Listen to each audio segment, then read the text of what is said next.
En ce début d'été austral, c'est la pleine saison du cacao.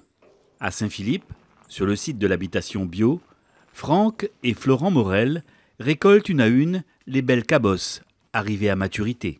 Comment reconnaître qu'une cabosse est mûre? C'est vraiment le changement de couleur. En fonction des variétés, on a différents cas de figure, je dirais. Donc, soit il passe du vert au jaune, soit il passe du rouge bordeaux au orange, soit il passe du orange au jaune. On a plein de cas de figure. Et il est vrai que c'est par l'habitude, à force de faire. Alors, comment reconnaître un criollo quand le mûr? En fin de compte, c'est dans les sillons là. Je vois qu'on a plein de petits points.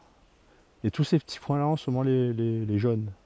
Et au bout, effectivement, avec le côté jaune et orangé, vraiment on a un point de doute. C'est une cabosse bien mûre. Contrairement à celle-là, par exemple, on voit le sillon, les plutôt de couleur blanche. Et la cabosse en elle-même, elle a une couleur un peu bordeaux. Et vraiment le bout, on voit qu'elle n'a toujours pas changé de couleur. Ça, c'est une cabosse légère.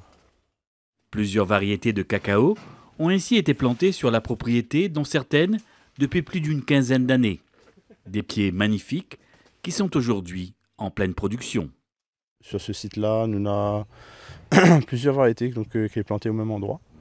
Donc effectivement, on a le fameux criollo que Joseph Hubert et Pierre Poivre ont importé à La Réunion dans les années 1770. Donc effectivement, on a cette variété-là, mais on a aussi des autres variétés de cacao comme le Forastero et le Trinitario.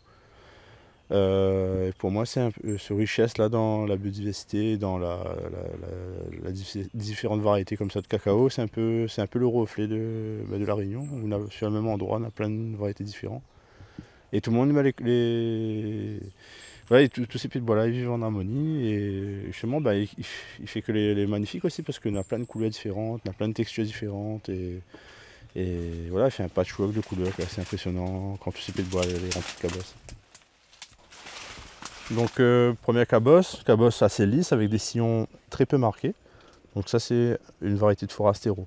Quand on ouvre la cabosse, à l'intérieur on a les fèves à l'intérieur, quand on coupe la fève en deux, le cotylédon, c'est-à-dire l'intérieur la graine, les de couleurs très foncées, de couleur violette, il dit ça, violette foncée, violette, il peut être légèrement clair mais plutôt foncé.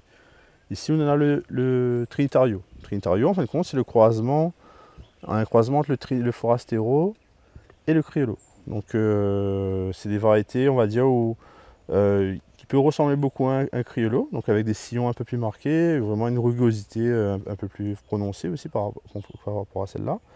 Mais lui, en fin de compte, quand on ouvre la cabosse, à l'intérieur, les fèves de couleur violette. Violette claire, il peut aller jusqu'au violet foncé.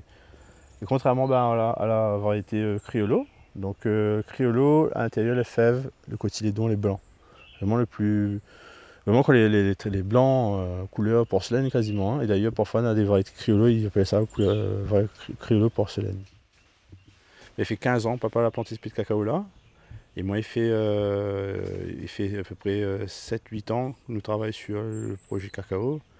Et sa mise en place, sa culture, effectivement, la base, mais aussi derrière sa transformation.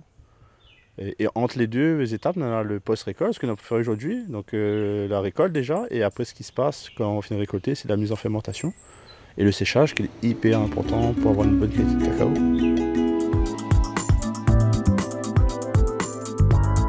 Franck choisit les cacaos mûrs à point.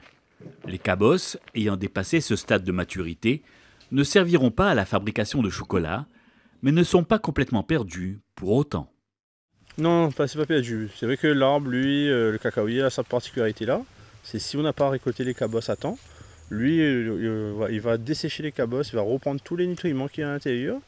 Et les cabosses vont sécher à même l'arbre. C'est-à-dire le fruit ne va pas tomber, disséminer les graines, ça sera plus des animaux qui vont disséminer les graines dans les pays où c'est originaire.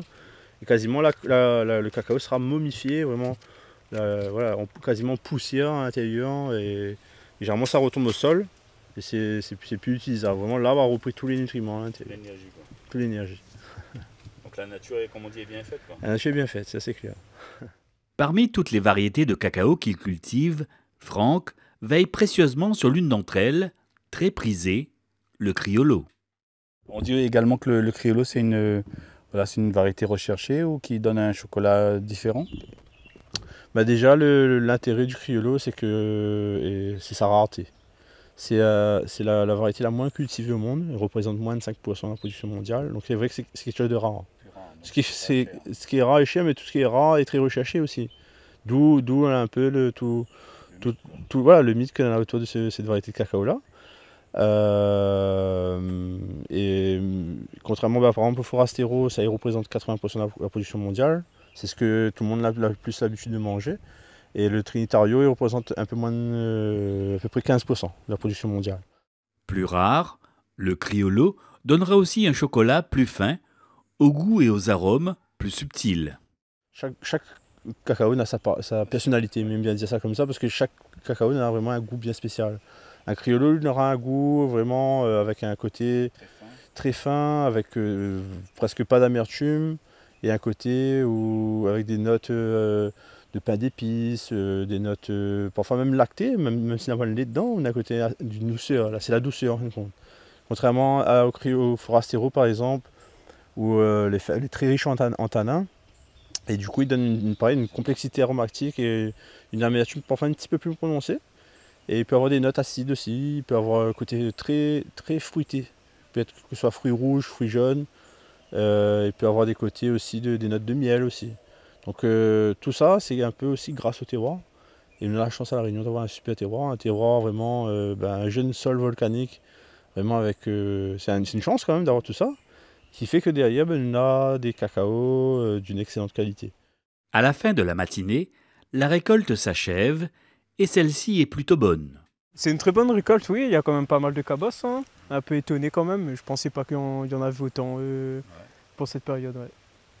Du coup, je pense qu'on est quand même satisfait de la récolte de cette année, en espérant au moins doubler, voire tripler l'année prochaine.